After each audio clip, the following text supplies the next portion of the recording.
Ladies and gentlemen, it's my privilege once again to offer up a year-end address. And it gives me the opportunity to kind of look back at the year and think about the things that were. Not always the things that we wished were, but the things that were. And I think it's an important thing to pay attention to as we kind of glance back, as we work through all the different events that have happened. We have a choice before us. We can choose to look at all the things that we wish we could have done and were missed. Or we can choose to look at all the things that we were able to do and were blessed through. And well, I think both have value because we have to acknowledge and really acknowledge the things that were missed. And I think about this year, things that were missed. So many people were looking forward to sports, and so many people were looking forward to class trips, big trips, going to Ottawa for the art trip, going to Quebec for the French trip. People were looking forward to dissecting pigs. People were looking forward to doing those things that happen inside a normal school year. And this school year wasn't normal. And so how do you deal with that? How do you put that into perspective? And for myself, the perspective comes from looking at how the Lord wants us to see the things that happen in our lives. And so kind of the theme of the address, and one of the reasons why I'm standing up here on a rooftop, it comes from not Proverbs, right? There's no disagreeable people in my life. But the reason why I'm standing on a rooftop comes from Isaiah 43. Basically just two verses there that really hit key, and that's where the Lord tells us through the prophet Isaiah to remember not the former things, nor consider the things of old. Because he says, behold, I am doing a new thing, and now it springs forth. Do you not perceive it? I will make a way in the wilderness and rivers in the desert. And then the wild beasts are going to honor me, the jackals and the ostriches, for I'll give them the wilderness and rivers in the desert. And I'll give drink to my chosen people, the people whom I formed, that they may declare my praise.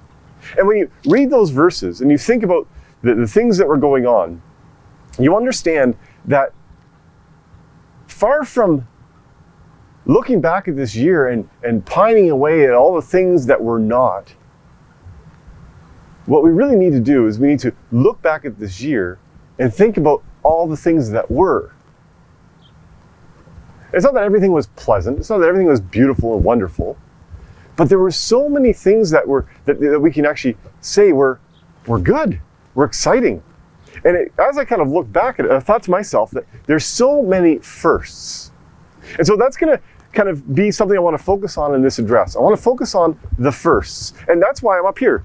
I'm up on the roof. It's a beautiful day.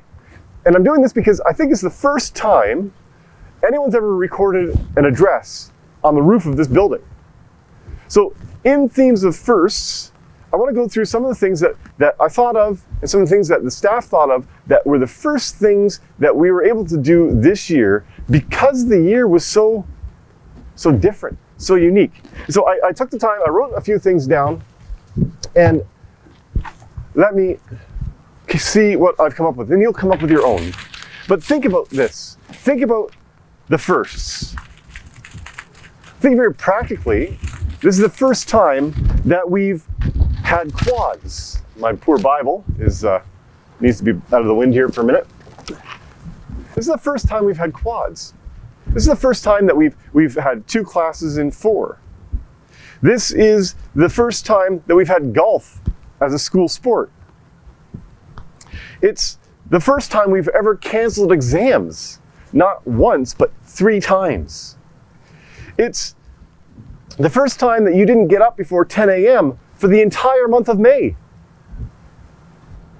It's the first time you've ever made an entire summer's worth of income while you were still in school.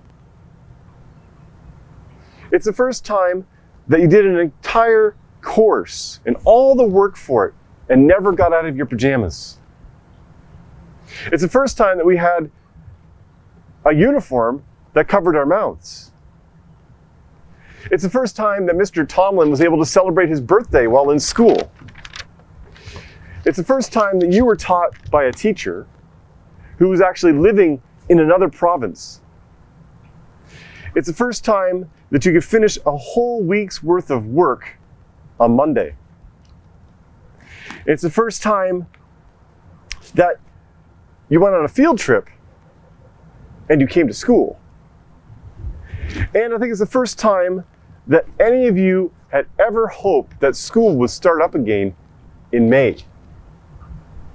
And there's so many other first times, real first times, ones that actually build these memories. And I don't know what they are for all of you. I'm not sure what your experiences were. But I know this, that as we work through our lives, and as we work through our school year, and as we work through all the things the Lord brings us, that knowledge of looking back and pining over the things lost isn't helpful. The Lord calls us to look for his blessings in the day. And we are so richly blessed. We are able to have school. We're able to build friendships. We've been kept safe. We've had a pandemic and people were sick, and the Lord has walked us through it all. And when we look back at the year, we see constantly the Lord's faithful hand in our lives. And that's what's important. And yes, there are things that we'll never be able to do because of the things that happened this year. But so many things, ladies and gentlemen, are only able to have happened because of what the Lord brought into our lives. And that's the beauty of serving a loving and awesome God. And it is a beauty that I hope you see now. And it's a beauty I hope you see as, if you're in grade 12, as you put school behind you and you move forward with the rest of your lives. Hold fast to the Lord. And as I address the community, thinking of parents, thinking of teachers, thinking of students, thinking of just supporters, thank you so much for the work that you've done, for working with us, for sticking it out, for seeing a difficult time through. And we do ask for the Lord's blessing on you all for the summer. And let me finish with the words of Psalm 67.